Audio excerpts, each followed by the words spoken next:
Hey guys, welcome back to कॉमिकी and thank you so much कि आप लोगों ने मेरे पहले और दूसरे वीडियो पे इतना अच्छा रिस्पॉन्स दिया। एंड भाई ऑनेस्टली बोलूंगा कि कोई भी जब मांगा कम्युनिटी इतनी अच्छी बढ़ती है ना, तो मुझे बहुत अच्छा लगता है। जब मांगा लवर, तो मैं सिर्फ अपने वीडियो की बात नहीं कर रहा हूँ कि उस पर इतना अच्छा आप लोगों ने रिस्पॉन्स दिया, बल्कि कहीं भी इंडिया के अंदर ना बहुत कम अवेयरनेस है मांगाज को लेकर। वरना हमारे इंडिया के भगवान लोगों पे भी मांगाज बनते हैं। भाई चाइना, जापान, भाई कोरिया वाले तो अलग ही लेवल का पैसा कमा रहे हैं। मुझे मतलब लगता है भाई कब हमारे भगवान के ऊपर या फिर हमारी पुरानी कहानियों के ऊपर भी मांगा जैसे ही आएंगे। बट खैर वो तो आएंगे सो आएंगे। बिना किसी टाइम वेस्ट किए अब आते हैं कहानी की तरफ। भाई इस कहानी में बात होती है एक ऐसे करेक्टर की जो रीइंकार्नेटेड हो गया है किसी और की बॉडी में। और भाई साहब मॉडर्न डे से जब ये एंशिएंट टाइम में आके क्या धमाल बचाता है ना, पूरा का पूरा इतना मतलब कॉमिक बेस्ड इसमें कॉमेडी इतना ज़्यादा है ना कि मैं आपको बता नहीं सकता। बस आप देखते जाओ, सुनते जाओ और मज़ा करते जाओ। कैसे हैं आप सब? आप सभी का स्वागत है। तो आज की वीडियो में मैं एक्सप्लेन करने वाला हूँ एक नया मांगा। तो चलिए बिना किसी बकवास के स्टार्ट करते हैं। शुरुआत होती है हमारे मेन कैरेक्टर से, जी फेंग जिसका नाम है, जिसकी आँख खुलती है और वो अपने आप को कहीं और पाता है। डाउट में आ जाता है, एक सेकंड, ये मैं कहाँ गया, ये मैं किसकी बॉडी में आ गया, कहीं ऐसा तो नहीं है कि मैं किसी और टाइम पे आ चुका हूँ। और एक सेकंड, सामने मेरा नौकर है, उसको नौकर को देखकर, उसके कपड़े को देखकर, आसपास का सब कुछ देखकर मैं ये अनुमान लगा सकता हूँ कि मैं ये एंशिएंट टाइम पे आ चुका हूँ। एक सेकंड, ये जो सामान यहाँ पर है, ये जो कोरियोग्राफी यहाँ पर है, ये जो टेबल है, ऐसे टेबल, ऐसे कोरियोग्राफी मिंग डायनेस्टी में पाए जाते हैं। मिंग डायनेस्टी सच में जो चाइना में 1300 से लेकर के 1600 के बीच में टाइम था ना, उसको टाइम को मिंग डायनेस्टी कहा जाता था। और उसी बीच में एक जो स्पेसिफिक टाइम था जिसको होंग जी ईयर कहा जाता है, मैं तो उस टाइम पे आ चुका हूँ। ये टाइम जो है ना काफी ज्यादा बुरा है, क्योंकि वहाँ पर जो राजा था बड़ा हरामी था, बहुत कमीना था और जो सही से बिल्कुल काम नहीं करता था। पर उस राजा के मरने के बाद जो नया राजा बना वो अच्छा यहाँ पर था, उसने देश को बहुत अच्छे से मेंटेन किया। लेकिन तो भी काफी सारी चीजें उसने बहुत सारी गड़बड़ कर दी। डोंट वरी, अब जो मैं इस दुनिया में आ चुका हूँ सब कुछ ठीक कर दूंगा, because I am the best, I am the fucking best. नौकर पूछता है, यंग मास्टर क्या हुआ, आप क्या सोच रहे हो, कहीं आप फिर से तो पागल नहीं हो गए? हमारे बोलता है, आई मैं फिर से पागल हो गया, क्या कहना चाहते हो तुम? मैं पागल तो बिल्कुल नहीं हूँ।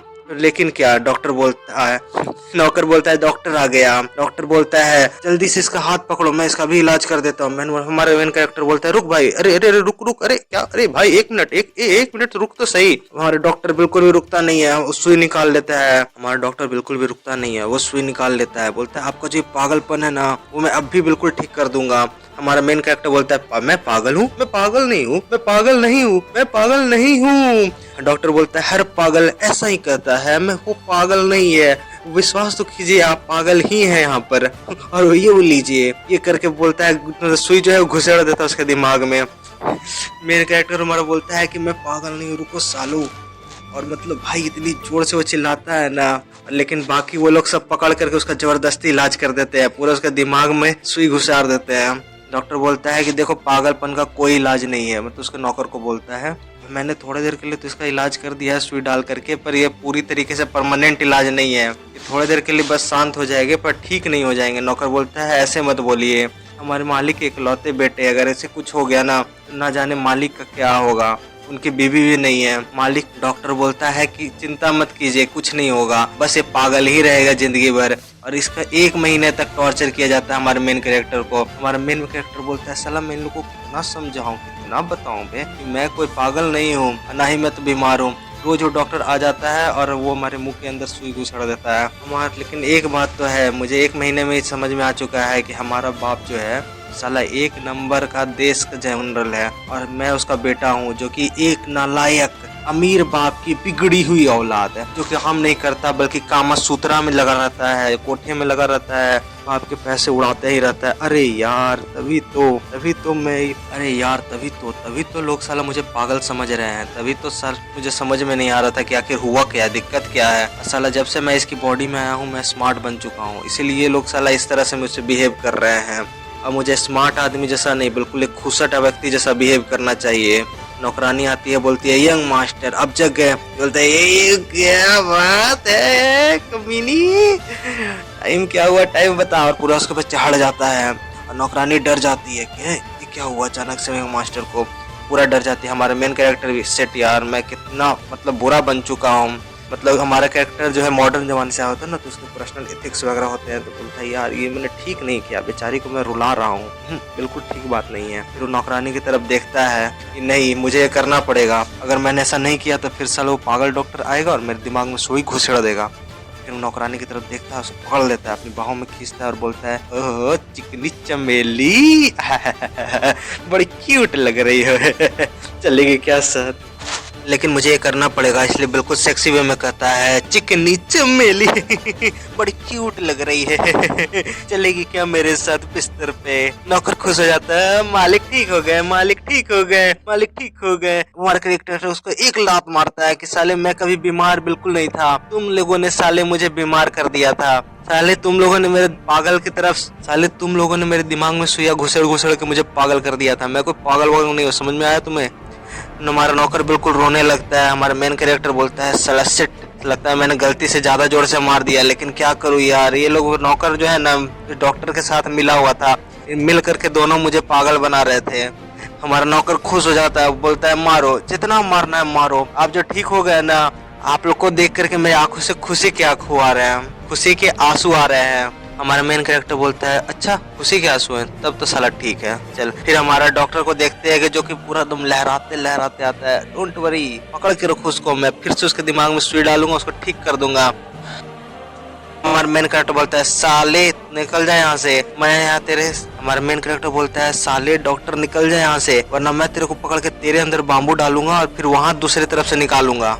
डॉक्टर भी बोलता है कि अच्छा ठीक हो गए क्या, ओके ठीक है बाय। नौकर ने भी बोला कि अच्छा, डॉक्टर ने भी बोल दिया आप ठीक हो गए, यानी कि मालिक अब सच में ठीक हो गए क्या? हमारा मेन कैरेक्टर भी बोलता है या, लेकिन मनी मन बोलता है कि वो मनी मन बोलता है कि यार लेकिन मैं हमेशा ऐसा खुसट बर्ताव नहीं कर सकता, मुझे स्मार्ट बनना है, मुझे बिजनेसमैन बनना है, मुझे सब कुछ यहाँ पे बदल के रख देना है। तो नौकर भी लाइक क्या बदलना चाहते हो? ये बोलता है कपड़े, मेरे कपड़े लाओ। फिर नया कपड़ा पहनता है और पूरा अपना घर देखने लग जाता है। तो जैसे ही घर देखता है, घर बड़ा सही था, घर में तालाब भी है, बैंकयार्ड भी है, गार्डन भी है, स्टोर हाउस भी है, सब कुछ है, लेकिन इन सब कुछ बहुत ज्यादा पुराना है, बहुत ही ज्यादा पुराना, इस सब को रिनोवेशन की जरूरत है, रिनोवेशन की जरूरत है। सुनो ना नौकर, हम लोगों को यहाँ पर रिनोवेशन यहाँ पर करना है। नौकर भी बोलता है क्या रिनोवेशन करना है? मैं भी तो बोल रहा था रिनोवेशन करने के लिए, लेकिन पैसे नहीं है हमारे पास उतने। हमारे मेन कैरेक्टर बोलता है पैसे नहीं है, मेरा बाप यहाँ पे जनरल है, उसके पास पैसों की कमी थोड़ी ना हो सकती है। पूछता है हमारे पास बताओ क्या क्या है? बोलता है कि नहीं नहीं ऐसा बात नहीं है, हमारे पास ढेर सारी जमीन है, उस जमीन में अनाज यहाँ पर उगता है, जो अनाज बेच करके थोड़े से पैसे आ जाते हैं घर खर्चे के लिए, ज्यादा कुछ आता नहीं है। सिल्वर तो हमारे पास बिल्कुल भी नहीं है और पैसों की तो ऐसे भी कमी हो रही है। हमारे मेन कैरेक्टर को याद आ जाता है, अरे हाँ इस टाइम पर पैसों की ना बहुत ही ज्यादा कमी यहाँ पर थी, क्योंकि इस समय पूरे देश में ना जंग हो रहा था, हर तरफ पूरा जंग चल रहा था, लड़ाई का माहौल बना हुआ था और उसके चक्कर में ना मेंटेनेंस के लिए बहुत ज्यादा पैसा खर्च हो रहा था। तो राजा ने टैक्स बहुत ही ज्यादा बढ़ा दिया था, उसके अलावा सारे चीजों की महंगाई भी बढ़ गई थी, इसलिए पैसे की हर तरफ किल्लत हो गई थी। लेकिन राजा जो हर तरफ टैक्स बढ़ा रहा था और गरीबों के लिए उतना ही ज्यादा नुकसान हो रहा था। तो जो भी यहाँ पर पैसे आ रहे थे ना, वो घर के खर्चे में ही खत्म हो जाते। सिट यार, ये पैसे कमाना कितना ज्यादा मुश्किल है। एक सेकंड, ना ना ना मुझे याद आ रहा है, अच्छे से याद आ रहा है, ये वही टाइम था जिस टाइम पर ना एक जहाज जो था वो आ रहा था और समुद्र में ही ना डूब जाता है। लेकिन समस्या ये थी ना कि उसके ऊपर ना एक लकड़ी थी जिसका नाम था ओनी वुड। अब अगर सर्च भी करो तो आपको पता चलेगा कि ये जो वुड है ना बहुत ज्यादा महंगा होता है, क्योंकि ये इसके से ना बहुत ही खास तरह का परफ्यूम बनता है चाइना में। वो जहाज जो है ना वो डूब जाता है और ये ओनी वुड जो है ना बहुत ज्यादा नुकसान हो जाता है। इसके कारण जो बाकी के जो बच्चे कुछ ओनी वुड थे ना, उनकी कीमत आसमान छूने लगती है बिल्कुल। तो एक मैं काम करता हूँ, जितने भी जा सके ओनी वुड है ना वो मैं बाई कर लेता हूँ, जब कीमत यहाँ पर बढ़ेगी ना मैं बेचकर पैसे ही पैसे कमाऊंगा, ये हो ना बात। लेकिन मुझे इसके लिए ओनी वुड खरीदना भी तो पड़ेगा। सुनो यार, हमारे पास कितने के लिए पैसे हैं? वो कहता है 500 टाइल। हमारे मेन कैरेक्टर है 500 टाइल, ये क्या बकवास है, बस 500 में कितना ही होगा यहाँ पर, मुझे यहाँ पर बहुत सारी यहाँ पर खरीदनी है। डोंट वरी, टेंशन मत यहाँ पे लो, हमारे पास जो घर पे है ना अकाउंटेंट और मैनेजर, उनको यहाँ पर बुलाओ हम। और ये था अकाउंटेंट और उसके राइट में था मैनेजर। वो लोग बोलते हैं बोलो सर जी क्या हुआ, हमको क्या यहाँ पे बुलाया? हमारा मेन कैरेक्टर बोलता है कि पहले ये बताओ हमारे पास अंडर में कितना सारा जमीन है। वो भी बोलते हैं कि हमारे अंडर में ना 230 एकड़ की जमीन आती है और साथ ही साथ कितने ही पहाड़ आते हैं, 4-5 पहाड़ आते हैं जहाँ पर हजार एकड़ के आसपास जमीन है। हमारा मेन कैरेक्टर बोलता है नाइस यार, बेच दो, सारे के सारे जमीन को बेच दो। जो सुन के ये तीनों के तीनों चौंक जाते हैं और बेहोश हो जाते हैं। हमारा मेन कैरेक्टर बोलता है सालो ज्यादा बेहोश यहाँ पे ना, तुमने यहाँ पे नहीं बेचा ना तो मैं तुम्हारा नुन्नू यहाँ पर कटवा दूंगा। वो लोग सर जी नहीं, हम यूं गए यूं बेच के आए, हमें लूज मत बनाओ। हमारा मेन कैरेक्टर बोलता है वाओ सालो जल्दी भागो और काम करो। फिर एक आदमी आता है बोलता है कि नमस्कार यंग मास्टर। फिर एक आदमी आता है बोलता है नमस्कार यंग मास्टर, आप कैसे हो? तो बोलता है अरे चल चल ज्यादा ये सब मत कर, सीधे पॉइंट पे आ, मुझे पता है तो जमीन यहाँ पे खरीदने आया, बता कितना पॉइंट पे देगा। वो भी बोलता है कि चल जल्दी बता तू कितना यहाँ पर देगा। वो भी बोलता है कि यार मैं ज्यादा से ज्यादा 60 से लेकर 70 हजार के बीच में दे सकता हूँ। और मेन कैरेक्टर बोलता है कि 60 से लेकर 70 हजार ये तो बहुत ही ज्यादा कम है, कम से कम 2.5 से 3 लाख मिल जाता तो सही रहता। तभी वो आदमी कहता है, तभी उस आदमी का ध्यान जाता है पेंटिंग पर। बोलता है ओ शिट क्या पेंटिंग है, ओ माय गॉड, बहुत ही मजा ही आ गया, इसके लिए तो कोई भी 10 हजार आसानी से दे देगा। हमारा मेन कैरेक्टर बोलता है ओ यार मैं तो ये भी बेच सकता हूँ, सुन साले मुझे 15 हजार चाहिए, दे चुपचाप। ये बोलता है हाँ 12 हजार। हमारा मेन कैरेक्टर बोलता है चल 14 में डील करते हैं। बोलता है नहीं बस 12 हजार। उतने में नौकर सारे आते हैं, बोलते ये क्या कर रहे हो, पेंटिंग भी बेच रहे हो? हमारा मेन कैरेक्टर बोलता है कि हमारे घर में सोफा पेंटिंग जो भी है सब कुछ बेच दो। और ये सुनते ही वो लोग वापस से बेहोश हो जाते हैं। फिर कुछ दिन बाद देखते हैं जो मालिक है वापस आ जाता है। हमारा मेन कैरेक्टर बोलता है मालिक यानी मेरा बाप, मेरा बाप आ गया। बाप बोलता है हटो यार मुझे अपने बेटे से मिलने दो। किधर है मेरा डिकरो, किधर मेरा डिकरो, मारो डिकरो मारो डिकरो। और गेट खोलते ही बोलता है ओ यार मेरे अब्बा जान से मिलो। जैसे ही वो बेटे के अंदर देखता है घर, जैसे ही वो घर के अंदर आता है और बेटे को देखता है और बेटा पूरा खाली कमरे में खड़ा रहता है, एक भी कमरे में सामान नहीं था, उसने सब कुछ बेच दिया था। कमरे के अंदर सिर्फ उसका बेटे के अलावा कोई नहीं था। बोलता मेरा पेंटिंग मेरा सोफा सब कहाँ गया, मेरे बेटे ने सब कुछ बेच दिया। बाप सदमे में आ जाता है, पूरा खून मुंह से उगलने लगता है, बाप पूरा बेहोश हो जाता है। नौकर लोग नौकर भी कहते हैं कि आपके बेटे ने बेच दिया।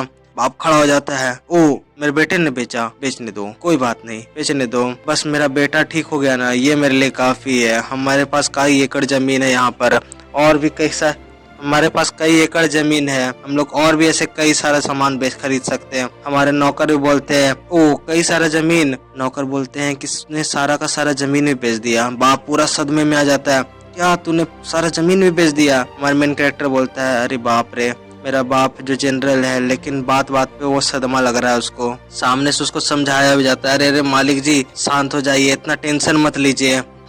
हमारे मेन कैरेक्टर का बाप बोलता है कि साला लगता है कि अब संन्यास लेने का बारी आ गया। हमारे मेन कैरेक्टर बोलता है अरे अब्बा जान थोड़ा सा सह लो यार, ये सब इन्वेस्टमेंट है, यहाँ पर आगे जाके इतने पैसे आएंगे ना कि हम दुगना सामान दुगनी जमीन भी बाई कर लेंगे। अब आते हैं भाई राजा की ओर।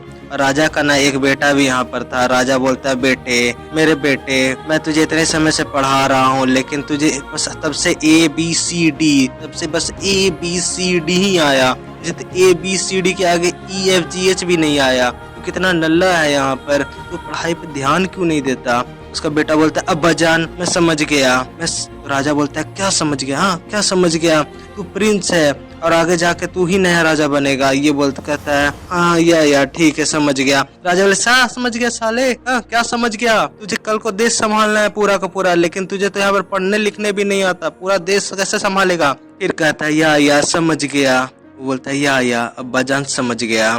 बोलता है कि बेटे मैं तुझे क्या क्या सिखाऊं अब? फिर उसके अच्छा समझ गया कि प्यार से समझाता है कि अब्बा जान भी लाइक अबे यार मैं तुझे कितना समझाऊं यार, बेटे आराम से बैठ अच्छे से पढ़ाई कर, तेरी माँ ने तुझे बिगाड़ दिया है, थोड़ा बाप जैसा बन। वो भी कहता है या समझ गया। बाद में नौकर से कहता है, नौकर जो जनरल यहाँ पर था बाद में नौकर से पूछा जाता है, नौकर जो जनरल यहाँ पर था मैंने सुना कि वापस अपने देश में आ गया है, मैंने बोला भी था उसको कि जब आएगा तो मुझसे यहाँ पर मिलना, वो क्यों मुझसे मिलने नहीं आया? तो नौकर बताता है कि वो क्योंकि जैसे ही आया ना अपने घर में जैसे ही आया ना बेहोश हो गया, तो आने का टाइम ही नहीं मिला। व्हाट वो बेहोश हो गया क्यों? तो अपने दुश्मन ने अटैक कर दिया क्या? नहीं यार। नौकर बोलता है नहीं यार, उनका जो नालायक बेटा था ना, उनके चक्कर वो बेहोश हो गया। क्यों यार, दुश्मन ने अटैक कर दिया क्या? नौकर कहता है नहीं यार, उनका जो नालायक बेटा था ना, उनके चक्कर में उन्होंने पल मालूम में क्या किया, सब कुछ यहाँ पर बेच दिया। तो राजा भी कहता है या मैंने उसके बेटे के बारे में सुना है, एक नंबर का बेकार कमीना और हरामी यहाँ पर है। एक काम कर यार, जो ये इंपेरियर एग्जाम यहाँ पर होता है ना, उसको घसीट के ला और जबरदस्ती उसको एग्जाम दिलवा। तो नौकर बोलता है ठीक है। तो पीछे से जो राजा का बेटा था वो पूरा हंस रहा था। तो बाप यहाँ पे चिल्लाता है तू यहाँ पे हंस क्यों रहा है, तू भी एक नालायक बेटा ही है, तुझे तो 20 कोड़े यहाँ पर मांगूंगा। अब्बाजान, उसका बेटा ही बोलता है अब्बाजान सॉरी गलती हो गई। अच्छा, तो अभी वीडियो काफी ज्यादा लंबा हो रहा है, तो फिलहाल के लिए मैं इसे रोकता हूँ। मैं जानता हूँ काफी इंटरेस्टिंग मोड पे मैं रोक रहा हूँ, पर ये भी तो एक साजिश है ना, इसीलिए तो आप लोग दोबारा देखने आओगे। खैर खैर खैर, अब ये बताओ कि आप लोगों में से किस किस को आपके पापा ने बचपन में बेल्ट वगैरह से मारा है? भाई हंटर तो अब नहीं मिलते, लेकिन बेल्ट वगैरह से तो पिटाया ही होगा। देखो मैंने तो भाई एक बार बैट से पिटाया, और मैं क्या बताऊं भाई साहब, अभी भी याद करता हूँ तो मेरा कूल्हे दर्द देने लगते हैं। तो अगर आप लोग भी अपना कोई ऐसा मस्त सा एक्सपीरियंस शेयर करते हो तो मैं उसको शॉर्ट आउट दूंगा। हाँ, अगर आप चाहो तो नाम भी छुपा सकता हूँ। भाई साहब वो दर्दनाक मूवमेंट। खैर, अगर आप लोग मुझे ऐसे ही सपोर्ट करते रहते हो तो मैं आगे ही कंटेंट बनाता रहूंगा। आप लोग कमेंट करो कि अगर इसको आप लोग कमेंट करो अगर इसका आगे का सीरीज आप लोगों को चाहिए तो।